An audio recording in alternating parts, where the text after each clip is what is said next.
Natsuki friends gate pick number 29, so they're going to be all the way over to the right hand side left of the box somewhere. The Fly Racing 15-second board up for the first time. It's a 20-minute plus 2-lap race, and who will it be that grabs that all-important Foxhole shot? Of course they count tomorrow, but that board is there all the same. It's a slightly downhill start straight as well into a banked right-hander 180. The Fly Racing 5-second board has turned. Gate drops, a good jump from one of the riders in the middle, and rider down at the back there. That might have been Dylan Wright. So the number 40, Dylan Wright, going down as Hurt Siwa leads Evans coming through the first turn, and Koldenoff in third, and the 16 of Jago Geerts in the baby blue colours is in fourth place. Tomac, where is he? He's about mid-pack there, maybe top 10, backside of the top 10. There he is there. Didn't get a good jump. I saw Prado cut over on him pretty well. Imagine that, Prado with a really good jump, but it was interesting there to see Siwa. He actually had to pull a wheelie on the second straight there to get his starting hook to disengage. Well, I was just out on the track. I think you were as well. 10 or 15 minutes before we came out on the broadcasters. Koldenoff defending on the number 4 there. They put water down since the last practice session, and it's hard and slick in some places as well. So the riders will be mindful of that. Yeah, and I'm interested to watch Tomac here. He really made a significant change in his strategy this year to be really aggressive on the first lap, and that was something that led him to beat Chase Sexton in the Lucas Oil Pro Motocross Championship. So I want to see if he employs that same strategy, or does he play it a little safe knowing that the points aren't paid today? So Jeremy Siwa leads then. The green and gold of Mitch Evans is in second place for Australia. Third is Koldenoff of the Netherlands. Fourth is Belgian Jago Geerts. Fifth is Prado of Spain. And Geerts has found his way past Koldenoff, so he moves up into third place. First time out on the 450 for the Belgian. Yeah, this race has an interesting history of these first-time 450 guys really succeeding. We saw Jet Lawrence have a great time in the open class. We saw Ryan Dungey in 2009 win his first time out on the 450. So I'm looking for that type of effort from Geerts. And you see him already making a move on an established HRC. Siwa down. Siwa folds the front, and Evans takes over. Oh, he's almost out the front door there, though. But Jago Geerts in second position for Belgium at the moment. Riders they've all been getting over the Roccos as well, haven't they? Yeah, and you see a little bit of that water they put down there. I think that just caught Siwa out. You know, the track's a little bit slippery, so there's that fine line between, you know, not being aggressive enough, but also putting yourself under pressure on that first lap, which Siwa just got it wrong there. So Jeremy Siwa, we'll wait to see where he picks himself up, but it's a simple mistake for him. Watch this, he doubles his way in, folds the front there. And you do all the hard work, you get that perfect start, and you just throw it away. And Evans capitalizing perfectly. Yeah, if you land on that front brake and the front tire pushes, all your weight's forward, you're certainly going down. So it wasn't too painful. He's still running around the top 5 here, especially on qualifying day. Not a huge deal. Yeah, still in fourth place, so just behind Koldenoff. Picked himself up pretty quick, kept the engine running. Of course, electric starts now on these things, but it's Mitch Evans, Team Australia, who leads Belgians. Jago Geerts up from an MX2 machine this weekend on a 450. Not the only rider doing that. Jet Lawrence in the open category will see the third and final race of the day and see how he gets on, and we'll talk about that later. But this race right now, let's give you the countries that are leading the way at the moment. Australia from Belgium, Netherlands third, Switzerland 4, Spain, France, America with Eli Tomac in 7th place. Then we have Britain in 8th, Sweden 9, Norway 10, Guam, Italy, Mexico, New Zealand 14, Germany, Estonia, Canada, Japan, Lithuania and Brazil, with Latvia in 21st place. The South Africans in 25th, the Irish in 26th. You see Geerts here, looks really aggressive. I think he's got a point to prove. He was in a season-long battle with Tom Bial for the MX2 World Championship. Came up short there. I'm sure that didn't sit well. So this would be a great way to kind of wrap up 2022 with a really strong performance. Through this left-hander as we cut from one side of the valley to the other, and Siwa finds his way past his normal year-long teammate, Glenn Koldenoff. He cuts the move off to the outside and does make that move stick to third place. Siwa getting aggressive here, and Koldenoff, we all remember how great he was back here in 2018, and you wonder on Saturday, how much risk are they willing to take? Really the goal on Saturday is just to get a solid gate pick for Sunday. You don't want to take too much risk, and also the track's still working in too, so I think you'll see the lap time start to come down. You see Mitch Evans sliding all over the place, and that's just a little bit of moisture on the top there that's still moving around. Yeah, it's hard and slick on through those final couple of corners on the run towards the finish line area. But just to fill you in as well, it's not your normal 25 points, 22, 20, points in the World Championship or whatever it is in AMA. It's 1 for a win, 2 for second, 3 for third. The lowest points scored after 3 races, will be the top 19 teams qualified, and then we have the B final tomorrow. Right, and then you're going to take the two best scores from today, right? So you don't necessarily want to have a throwaway here, so you have to balance that. Okay, yes, I'd love to win the race today, but just getting a top 5 score really puts you in a good position for tomorrow. And when you think about it, you know, let's say Australia, Mitch Evans here. If he wins this and Hunter Lawrence wins the MX2 race, that's 1 + 1, that's 2. That is the lowest possible qualifying score, which means they would automatically be qualified. It doesn't matter what the final rider does in the last race. So that gives you an indication. Right, and more than that, too, it's such a mental coup for them to come out and do that. Everybody knows Australia's going to be strong this weekend, but at the same time, to come to American soil and go 1-1 sends a really powerful message going into Sunday. So Eli Tomac still in 7th. There he is. He's behind Maxime Renault. So we've got France and America behind the Spaniard, Jorge Prado, in the next left-hander, heading up right in the middle. Here we are. So we've got Prado in the red and yellow of Spain. We've got Maxime Renault of France, number 13. And then the number 101 of Eli Tomac. So this is 5th, 6th, and 7th. A lot of hype around the Motocross nations, especially when it comes to the USA. Jason Thomas. And as we've said, you know, privately, and as was discussed in the media conferences yesterday, Chase Sexton, Eli Tomac had the year of all years in terms of a battle right the way down to the final race of the campaign. No one really looking past the Americans this year, but he's struggling there in 7th place at the moment. Yeah, and you see Tomac, you know, I'm sure he's nervous. There's a lot of pressure on these American riders, and I think as the weekend goes on, he's going to start to loosen up a little bit and stop thinking so much. When I watch him ride, he looks tighter than really I saw him all year. I just think it's a different dynamic here, and the pressure of representing America, I can just see it in his riding. He doesn't look necessarily as aggressive. Actually, yeah. And I think that's going to come with the track, too. I think he's trying to be a little bit careful with how wet the track is at the moment. Actually, where he just jumped the uphill triple and then that left-hander just in front of Hospitality, when he landed, the back end just kicked across the left. I was stood there in the open practice. 2 riders had big crashes there this morning because they did what he did, but Tomac managed to save it. They jumped through the turn, they landed, but where the turn just hooks around, there's a hard edge in there, and it just high-sided the other rider. And they went down hard as well. Yeah, that's a pretty common crash here at Redbud because they're carrying so much momentum. They're leaning so far to the inside. If anything upsets that momentum to the outside, they're typically upside down in a hurry. In terms of track preparation, obviously you have the July 4th National here, you know, part of the AMA Lucas Oil Pro Nationals, but how different is the track today, would you see? Because yesterday, walking around, a lot of people said it's going to be deep, but they're surprised at how quickly it's gone down to a firm base. It's not that deep.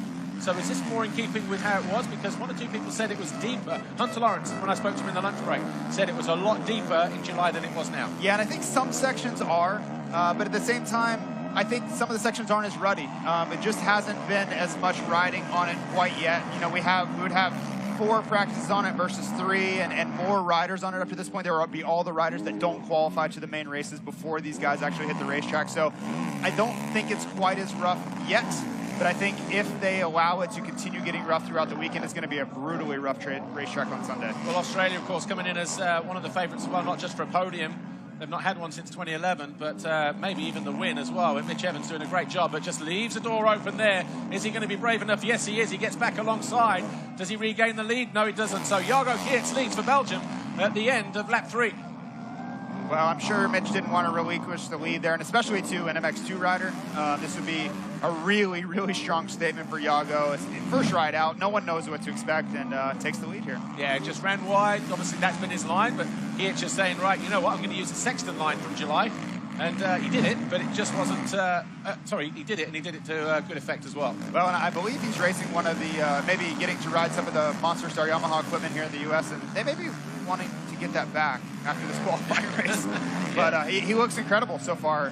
You know, the thing with Jago, though, is he has been prone to an unforced error at times in his career, and that's what I'm watching for. Is he able to remove that error out of his game this weekend? Because if he can stay mistake-free throughout the weekend, he's going to be battling for a podium in the Mxgp class. I'm just trying to remember whether Saturday we already started to have the rain back in 2018, and the track was already heavy and quite, you know... There was never a time on that weekend where it wasn't raining, Paul. There was never a time. Trust me, I think about that weekend once a day. Probably once a day throughout my life I think about that weekend. Cute Darth Vader. It's a painful memory. Darth Vader's in the box at the moment, though, yeah? Well, and know, I think probably most fans are sitting at home wondering, where's the Eli Tomac that we watched all summer? I think he's being really cautious. He was so incredibly aggressive this summer, and I think he was just in his element, in the zone. To me, when I watch him, he's just feeling things out. I don't see him taking a lot of chances. You know, he's still stuck behind Maxime Renault here, but I think he's just going to ramp up that intensity. And if you've watched Eli Tomac over the course of his career, he can turn on the intensity with the snap of his fingers. You know, we kind of call it beast mode when he goes into this next level zone, and he can cut 3 seconds out of his lap time in 1 lap when he finds that. I don't see it quite yet. We may not see it today, but he still has it. So I think he's just letting the race kind of unfold, knowing that it's just about gate pick. Trophies aren't handed out today, and you don't want to throw anything away on Saturday. Iago was fastest actually the lap that he passed Evans last time around, 2:02.8, and just coming up short there and decided not to triple up as he tried to find his way past Renault a moment ago. Eli Tomac still hanging on to that 7th place, but not finding his way to 6th just through there. But the crowd absolutely amped here around this Redbud circuit in Buchanan, Michigan. He was using a lot of outsides in free practice, I noticed this morning, and he gets taken wide there, and the 2 Yamahas almost come together. But we have a change of position. Tomac now up in the 6th place.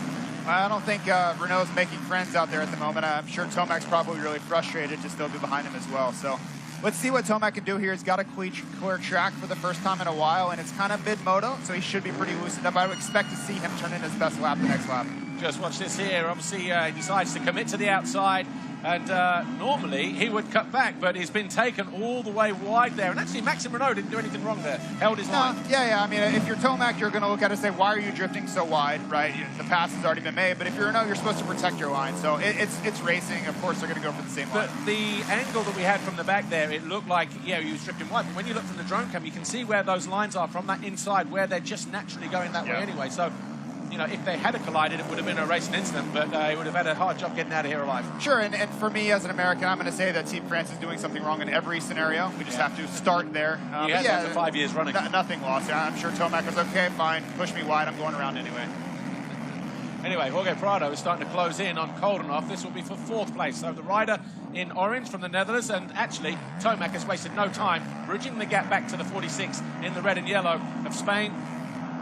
Yeah, this is really what I was looking for. If Tomac could pick it up, turn in his best sectors, which he has, and go towards the front. Like, he doesn't have to win this race, that's fine, no problem, but show the speed, get the intensity, work the bugs out, so when you get out there Sunday, all of this indecision and the hesitancy that he showed in the first half of this moto is out of the way. 2 fastest sectors so far, but Gray in sector 3. He's obviously caught the tail end of these 2 riders here. Oh, and Prado looks over his shoulder, knows that the rider behind is going to jump, and Tomac does, and he rails the outside. Well, and I'll tell you this, his ability to close up to these guys this fast breeds confidence. This is what he would want. Like, he's not smiling in his helmet because he's breathing too hard, but this is what he wants to see out of himself. It's like, okay, I got clear, and I pulled right up on them within 1 lap. So any doubts that that may have been starting to show roots at the beginning of the race are quickly eradicated. Yeah, and obviously setting his fastest lap of the race at 2:03.3, not the fastest lap of the race. That was Jago Geerts on the 3rd lap. We're on lap 6 now, so 5 complete in this race. 7 minutes plus 2 laps to go. And Jorge Prado, not the easiest rider to pass in MXGP. What will Tomac make of that?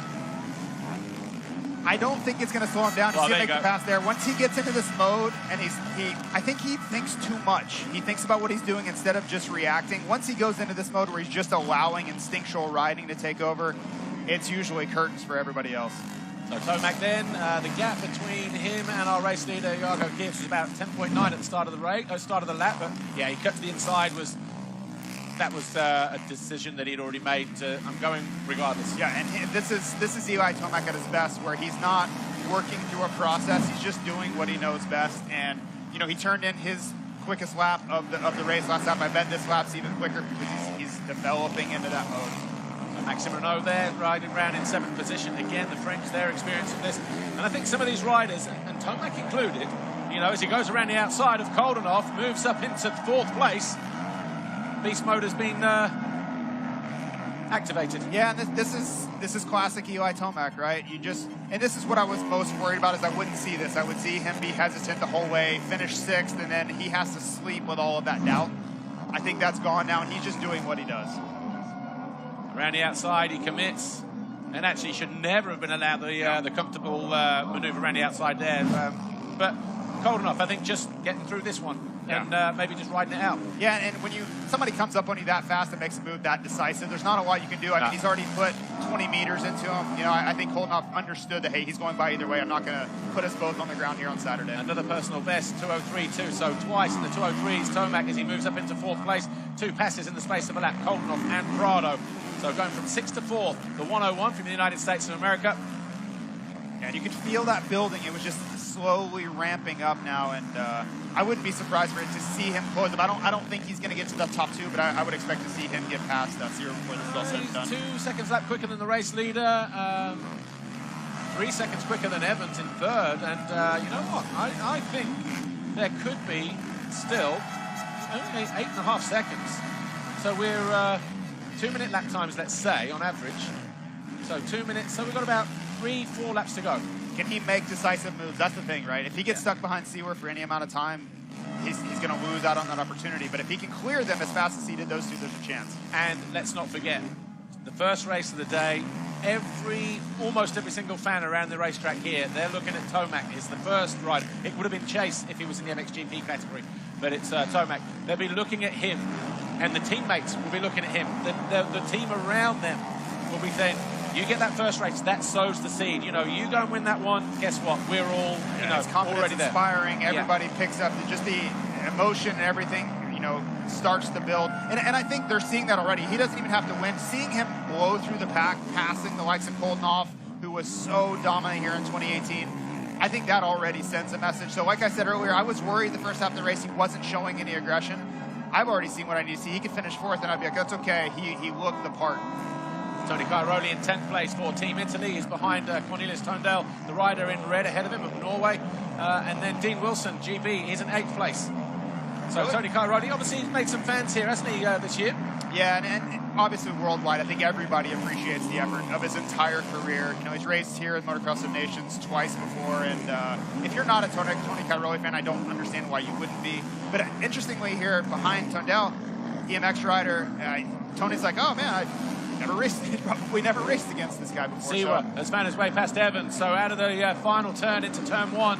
So Seawer now up in a 2nd position, probably sensing the charge from Tomac, who's now into the 2:02s. And we've got 3 minutes to go, so it's going to be this lap plus. So we've got 3 laps to go, I think 4 laps to go. Well, and you wonder if Seawer responded to seeing Tomac coming, right? Did he see Tomac closing the gap and said, okay, I've got to pick up the pace and move past that? The difference is, though, picking it up with just a few laps to go, and obviously Seawer now having to try and find that. Yeah, and it speaks volumes for Seawer that he was able to pick up the pace and respond. I see Tomac getting past me as we see Cairoli still trying to move forward here. And he's actually got Dylan Wright on his tail. Dylan Wright won every single moto in the Canadian National Series. Just a wildly dominant year for Dylan Wright. And he's no stranger to these MXGP riders as well. Yeah, and obviously when we saw, I would like to see a replay of the start, well, we'll see it later on, but it looked like it was he that crashed through the off the gate. But look, I mean, that's just efficiency right there. Tomac onto the rear of Evans, now up in a 3rd place. Fans on their feet, absolutely rooting like they, cheering for him like they have done all summer long. And he's now up in a 3rd. He's got Seawer in his line of sight, and he's only about 6 seconds down on our race leader. There is still plenty of time for an upset if you're European or anywhere else in the world, but for celebrations after race 1 for everybody out here on the banks. Well, and I don't think you can understate, he can hear the crowd, right? Everywhere he goes around this racetrack, people are screaming, and the adrenaline that produces to keep pushing you forward is like nothing else in motorsport. So whether he's tired, no matter where his heart rate is, he is at max effort right now because simply the crowd is going crazy charging him forward. Well, 2:02.9, that was only a 10th slower than Jago Kiet's lap on lap 3. That was lap 7. So he's definitely getting quicker every lap, and Seawer looks over his shoulder and thinks, okay, beast is on me. He's still over a second faster than anybody else on the racetrack, and yeah, this is the Eli Tomac that we've seen all summer long, right? This is nothing new on the Yamaha. He's just been a different guy mentally, physically, and that's why he was your champion. Yeah, last lap was 2:05.18 for Kiet, 2:05.28 for Seawer. Tomac, 2:03.8. So time in his pocket, and obviously Evans now dropping to the 2:09s, Prado in the 2:06s. But a bit of a battle going on here for 2nd place. Jeremy Seawer and Eli Tomac, Switzerland versus the USA. Here's your race leader, Jago Geerts, Team Belgium. Really impressive by Jago. Yeah. He looks the part. You know, he looks like an Mxgp regular already in his first race on the 450. Yeah, I mean, it came to my attention on Friday that when we arrived here, when he was here in the winter, Jago Geerts was actually riding a 450 quite a bit as well. So the time that he's put on it since and the back end of the season, not only, not just a recent thing. Oh, Tomac almost off the side of the track there as a back marker, just trying to hold his line, but Tomac quite lucky with that one. Yeah, it's tough. These qualifying races, right? You have these lesser-known countries. These guys are not used to racing this level of competition, so you're going to face some of that. Thankfully, tomorrow, when the points are paid out, none of those guys will have qualified. So Siwa, hands full of Tomac. And Siwa can hear this as well, right? Tomac's feeding off of it, but Siwa's like, he knows who it is because they would only be cheering like that for somebody else. But you wonder for Siwa, is he feeding off that often? He wants to upset these fans. He wants to hold off Lucas Oil Pro Motocross Champion too, because like Siwa said in the team presentations, this is the only time these guys get to race each other all year long, and they want to prove who's best. And also for his own confidence, that if he can sit there and withstand the pressure and, just stay ahead, that will be one thing, close moment there. Yeah, and the corner speed that these guys are entering with is just incredible. You saw, I mean, Siwa was drifting with both tires there, and it just shows the limit that these guys are on. Looking for that outside line again. Siwa knows it's there. He's going to close down the door. This is turn one. Is he going to? Nah, I thought he was going to run it down the inside, but again, just protecting the inside. He'll get his opportunity, though. Will Eli Tomac. Well, bit of a mistake there from Siwa. See if Eli can set up the same line that he used to pass Jorge Prado a few laps ago. Yeah, he was fast through there in free practice. That's one of the areas on the racetrack I was watching, but he jumped long on that step down. Back end almost got away from him as well when he landed. Here it's just the other side of the Monster Energy jump. These guys now 3 seconds behind the leader. There he is, looking the opposite direction, heading downhill now. 204s for your first two, Geerts and Siwa. 203 for Tomac. Tomac right on the edge. You see lots of mistakes here, and it just shows he's putting in a ton of effort. I was curious to see if he would push hard or if he would be willing to settle. There's no settling in his riding right now. He wants to get to the front. Crowd-wise, more than what you had here in July, probably about the same. Just a couple more. Just a couple more, Paul. But again, this national's held on a national holiday, 4th of July. It's probably the most well-attended national anyway, but Motocross of Nations is just a completely different level. Yeah. So we're approaching the final lap board then. And so far, after, to use your words, blowing through the field, Jason, Eli Tomac's coming up a bit of a roadblock with Jeremy Siwa.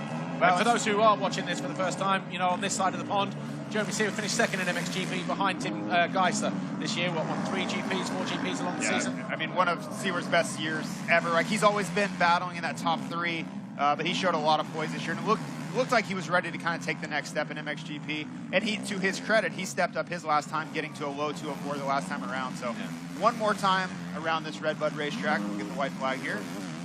Yeah, 1 to go. Geerts, 204.7. The guys behind him in the 203s. The gap now, 2.3 seconds. And Jago Geerts now, all of a sudden, will be under pressure on this final lap. And I think we're going to get 3 guys cross the line pretty much like bang, bang, bang. Yeah, Siwa's done a great job here of responding to the pressure, but I also think Eli's had to take a few lines that he didn't necessarily want to, and it's allowed Siwa to kind of build that gap back up. But it's all part of the racing, though, isn't it? The racecraft. He found lines to make those passes early on from 7th now to 3rd, but those lines aren't working for him at the moment. Yeah, and he's closing up here. He's really got to think about this and use this racecraft to try to catch Siwa out, give him a line that he's not expecting, because I think Siwa in his mind knows where Eli's going to be, and he's just going to be protecting that line at all costs. Just keeping out of the way there for Team Ireland. Martin Barr riding in 23rd place. You're going to get your wish, aren't you? He's a veteran. I like the veteran guys. I like the guys that have been around. There are a few of those guys. Reese Carter for New Zealand. A few of those guys this weekend. You just cheer. How can you not cheer for them? They've been in this race for almost 2 decades. I'm going to tell you my favourite Tanel Leuk story of the weekend. When we can, in fact, Estonia, they are out there, aren't they, Tanel Leuk? Yeah. So Tanel Leuk, number 19. Where is he? He's in 15th place at the moment. Mxgp practice. First lap, everyone up and over Larocco's leap. No one jumped in. First lap, the 122-year-old Tenor Leop popped it first time out. First lap, cold. That's experience and also very surprising. I don't even know if he jumped it here in 2018. Anyway, a couple of corners still to run. We've got Larocco's leap, left, right, finish line, and that's it. And Jago Geert's done a fantastic job, and a mistake there from Siwa coming out of that inside line. Just bobbled through there. But here is Jago Geerts, the number 16, Team Belgium, takes the checkered flag. It's 1 point, and that is a big win for him. And the guy in the middle there in the cap, Johan Boonen. And Tomac got to second on the final lap. Wow, I want to see that where that happened, because Tomac's second and Siwa third, and this place will erupt. Well, you saw Siwa make that critical mistake on the inside. Tomac saw it and immediately picked up his intensity to triple over Larocco's leap, and then certainly went around. I think he would have tripled, and Siwa probably couldn't get the drive. Siwa has to be just kicking himself to fight that hard and ride so well to hold him off, and then the 2 turns to go to make that mistake. In the end, what matter? Probably not. But for Siwa, mentally, he wanted to beat Eli Tomac. That's what it comes down to. So the Mxgp qualifying race, here's Tony Cairoli behind Dean Wilson. And so Geerts wins it from Tomac second, Siwa third, Evans, Prado, Koldenhoff, Renault, Wilson 8, Cairoli 9, Dylan Wright 10. Just there in the background. And then we'll have Cornelius Tondel of Norway, Max Nagel of Germany, Alvin Osland, Sweden, Vinny Bloss of Guam, of all places. And then Tenor Leop, the 104 of Felix Lopez, Josiah Natsky of New Zealand, Carlis Sablis of Latvia, Tristan Purden of South Africa, and Domantas Jasduskas of Lithuania.